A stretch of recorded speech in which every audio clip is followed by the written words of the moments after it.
This is the amended certificate of sale that Attorney Robert E. Haney placed into the Circuit Court February 8th, 2017, after the confirmation of sale was done January 31st, 2017. Court was over. This amended certificate of sale was placed into the Circuit Court without leave of court, without a motion, without an order, and it wasn't e-filed, and there wasn't a court date. It wasn't e-filed, and it wasn't a court date. It wasn't paid for, so he didn't follow the rules of civil procedure concerning this amended certificate of sale. There is standing orders also for the amended certificate of sale that he didn't follow. But he placed this amended certificate of sale into the system to gain access to be able to get a judicial deed. He wasn't supposed to get a judicial deed by this document because this is an illegal document. It wasn't given to him by the court. He committed fraud when he put this document into the system.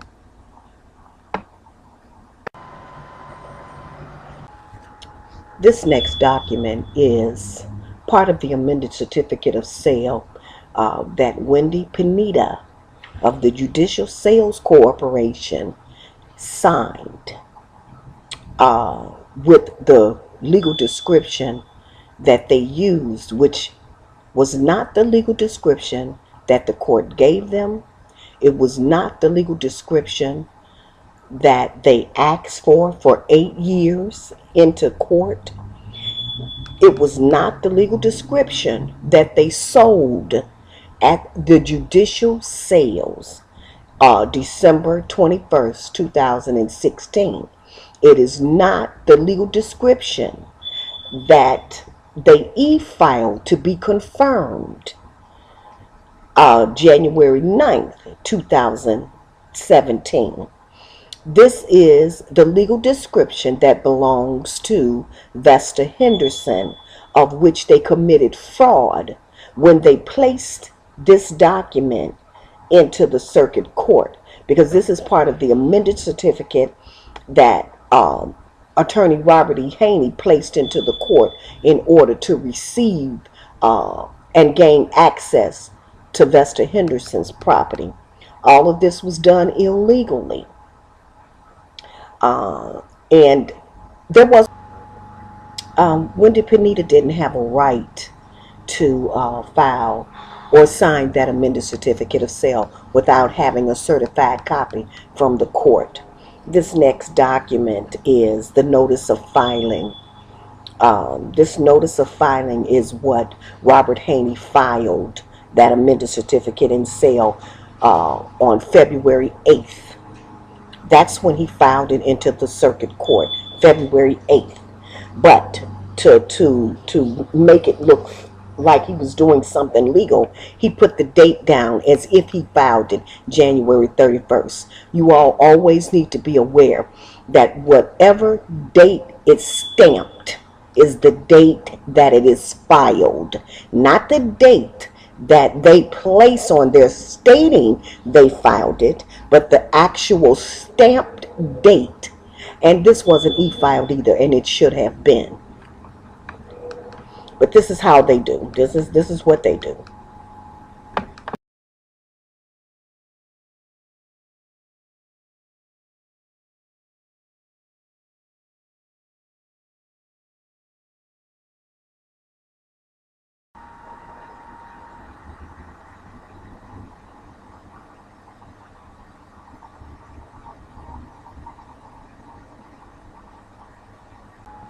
This next document is the proof of service, stating that the amended certificate that he filed, this is the attestment, certified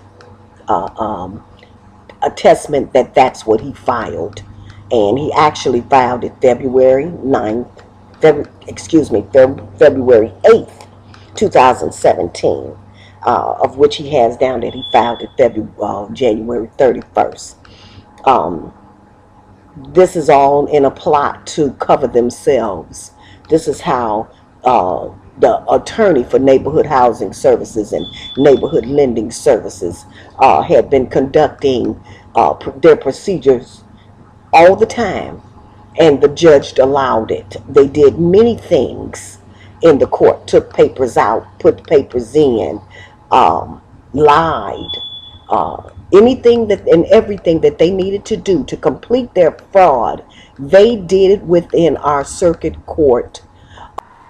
This next document is the order that Judge Sinichow used against me, that's the Henderson, for leave of court, for not following leave of court.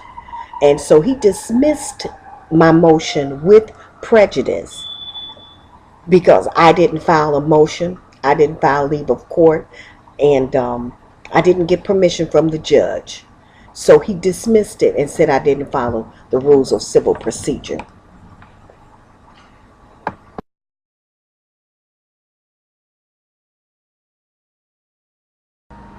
This next document is the document that Attorney Robert Haney used on Vesta Henderson, stating that she didn't use the rules of civil procedure and that I didn't follow the rules for leave of court.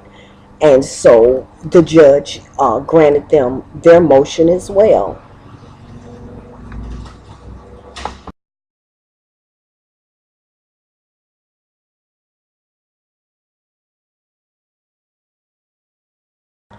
This next document is the standing order of Judge Sinichow, Robert Sinichow Jr. This is all motions must be filed down in room 802. However, that same criteria was not held for Robert Haney. He filed that amended certificate of court, and he didn't follow the rules that Judge Sinichow set forth. He didn't do it, but it was required for me to do it. So I'm sure that his amended certificate has to be dismissed with prejudice as well as he did mine. This next document is the law, the citation that both Judge Sinichow, Robert Sinichow Jr. used and Attorney Robert Haney used on Vesta Henderson. First Robinson Savings and Loan versus Lido Construction Company, which outlines the rules of civil procedures in filing for leave to amend or leave of court. This is what they both use. However, keep in mind, Robert Haney didn't do that when he did that amended certificate of court. So he placed fraud upon the court with the intent to defraud, and he carried it out. He used that amended certificate of sale in order to get a judicial deed. That's how Wendy Pineda signed that amended certificate.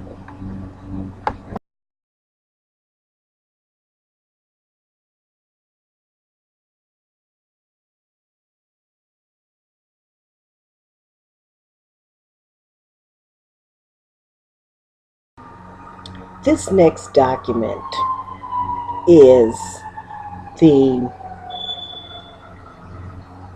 deed that Robert Haney went to the Judicial Sales Corporation and received based upon that fraudulent amended certificate of sale, signed by the president of the Judicial Sales Corporation, Nancy Vallone. She signed this document. They did real estate transfer tax, and of course they didn't have to pay for anything. Normally you pay for it. They used the legal description that is the legal description of Vesta Henderson, not the legal description that they sold. Because keep in mind, the Illinois mortgage foreclosure law states that you have to sell the property that you're requesting. So how do you go in and amend a piece of property that you didn't sell? Who was placed on notice for this information? Who knew anything about that information? Nobody knew. No other bidders knew. So no other bidders would have had the opportunity to even bid on a piece of property, anybody's piece of property, if they go in after they have confirmed the sale of the property that they asked for, which held a different legal description. So based upon this amended certificate of sale, they went to the Judicial Sales Corporation, and the president of the corporation gave them a judicial deed. Now, she's been in business for 40 years. Her name is Nancy Valone. She is the president and CEO of the Judicial Sales Corporation. What document, what order did she have to validate her signing this judicial deed? What documents do they keep on file? They cover themselves by saying they don't keep the records on file. They should be made to keep the records on file, to keep them honest, and to show their validity of what they're doing and what their company is doing. Keep in mind, the Judicial Sales Corporation is not part of the court. It is a private entity. It is not part of the court system. It is a private entity that does foreclosures, that does sales. They're not sanctioned, so to speak, by the court. They don't act on the court's behalf. And they don't have a right to change anything. And they don't have a right to give anything without getting an order from the court. So what did she have to validate her actions? This next document is the document certifying. They notarized what their actions were. They notarized the judicial deed. Attorney Robert Haney is attesting that that's what he did. So he completed, he carried out fraud. He carried out the intent to fraud. He carried out fraud upon the court. He carried out obstruction of justice. He carried out perjury. He carried all of those out. This is not civil. This is criminal. He carried out the mortgage fraud. Let's see who holds these people accountable. As you see, they hold other folks accountable. Let's see if they hold them accountable for their actions.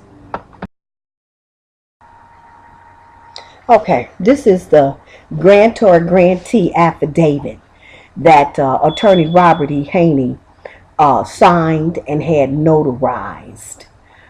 He signed as the grantee. He signed as the grantor and as the grantee, and he had it notarized. And funny thing about it, down at the bottom it says criminal liability notice. Pursuant to Section 55 of the Illinois Compiled Statute, and it has the number. Any person who knowingly submits a false statement concerning the identity of a grantee shall be guilty of a Class C misdemeanor. Okay? And it says attached deed and all to be recorded in Cook County. Okay? It says the sign of a person if it's not that person. Well, what about if you're signing a document that you know it's not true? I wonder what that falls under. You know, because that falls under forgery to me. Or perjury, maybe. I'm not a lawyer, so I wouldn't know. But it may be both of them. So it's something, I wonder what they're going to do about it. Because he signed an affidavit to attest to the amended certificate of sale that he received, to the judicial deed, correction on that. He signed this grantee-grantor document to attest to the judicial deed that he received, and the judicial deed that he received came from the amended certificate of sale that didn't have a court order. So I wonder how that's going to work. Okay. This next is the notice of filing that Attorney Robert Haney filed for his e-filed documents. This is the notice of motion that he filed January 10th, requesting for what he filed in the e-file of the judicial, for what he wanted to be confirmed. For what he wanted to be confirmed from the judicial sale that happened December 21st, 2016. The legal description that he was asking for is in the e-file documents, and this is the notice of filing that he used for that purpose.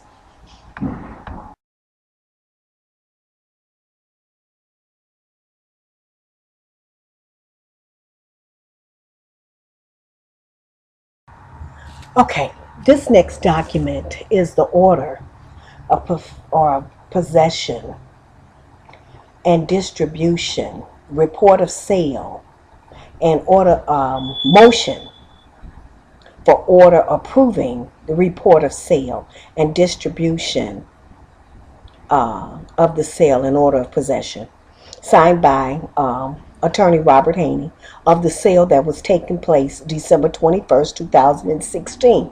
He also e-filed this. This is the document that he was asking the judge to confirm what they sold in the judicial sale that took place December 21st, 2016. He e-filed this January 9th, 2017. This was the description that they had been asking for the past 8 years. This is the description that they had been placing in the court. This is the description that they sold at the judicial sale corporation on December 21st, 2016. This next document is the receipt of sale that was e-filed by Attorney Robert Haney, signed by President and CEO Nancy Vallone of the Judicial Sales Corporation. This is what was filed into court of what was sold at the judicial sale on December 21st, 2016. And she is aware of what was sold because she signed her name to it, with the description of it that includes the 120 of their legal description that they have been asking for the past 8 years. And so Nancy Vallone is aware of what was done because she's the one that signed it. Okay, this is the duplicate certificate of sale that Attorney Haney e-filed January 9th, 2017.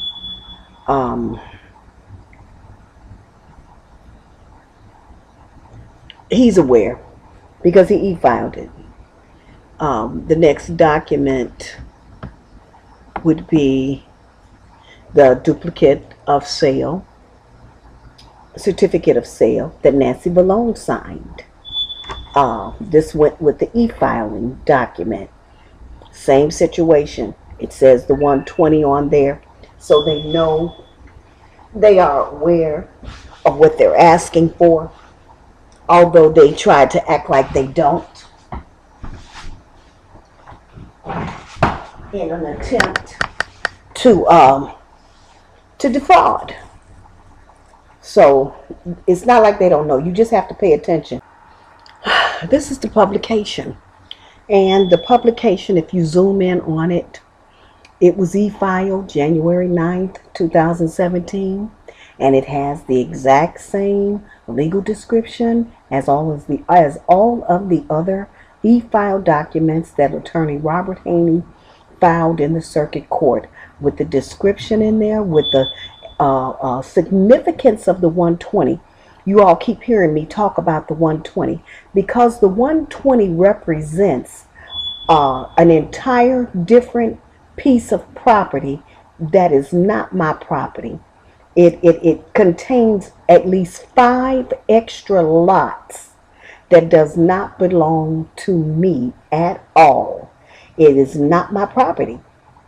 And this is what they've been doing for the past 8 years, putting this particular legal description into the court system without and Judge Robert Senechild Jr. allowing them to do it regardless of what he had been told. So he continued to do it the entire 8 years.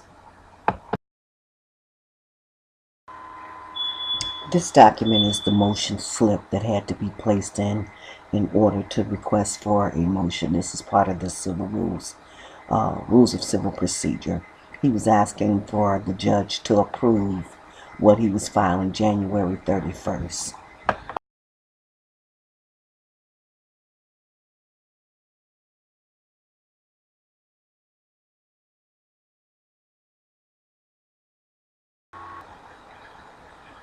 This next document is the motion spindle. This is what he filed, Attorney Robert Haney filed on January the 10th, of which he was asking for what he e-filed to be confirmed by the motion. If you look on this particular document, this document says the approve of sale. The approve of sale was what he filed January 10th, 2017. So this is what he was asking to be approved. This document is the this document is what was written to the court to tell the court that Attorney Robert Haney didn't file leave of court to put the amended certificate of sale in the court. It explains all of the procedures that he's supposed to do. Not that the court doesn't know, but in court you have to let them know that you know. And the court still ignored it. This is why you have to always make sure you dot every I and cross every T to protect yourself.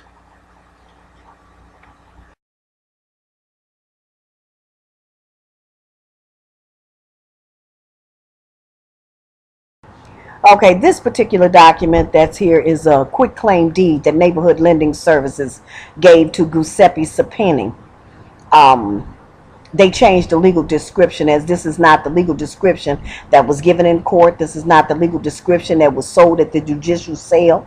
This is the legal description that NLS used the amended certificate of sale fraudulently put in court, because that amended certificate didn't have a court order to it. They didn't have leave of court to hear it, and they didn't receive a court order to it. So it cannot be used. As well as it was put in the recorder of deeds. This was also filed in the recorder of deeds office. When Mr. Zappani came to my home on March 5th, he saw that there was a potential owner, because I had the house up for sale for a year and a half. There were signs all over the building with a number, so that whoever was interested in purchasing the property could call the number and I would get back in touch with them. So he knew that that was an owner there. It was his responsibility to find out who the other owner was. Instead, Mr. Zappani came and caused criminal damages to my property. He took off all of my locks, which was a total of 4 locks. He locked up my home. Didn't ever call me. When I came to my home, I saw my locks had been changed. I changed my locks back. He called the police, and he didn't have anything but his quitclaim deed that was illegal, that he shouldn't have had. So this next document is what they used and transferred the taxes. Now, all of this is wrong because they had no right to transfer your taxes. They don't have a legal deed. The deed that they obtained was obtained fraudulently. So if NHS has a fraudulent deed that wasn't given by the court, then Mr. Zappani has a fraudulent deed that wasn't given by the court, wasn't ordered, wasn't legally given by the court or by any other documents that they're supposed to have to get a deed. So all of this is fraudulently done, and so he doesn't have ownership of anything.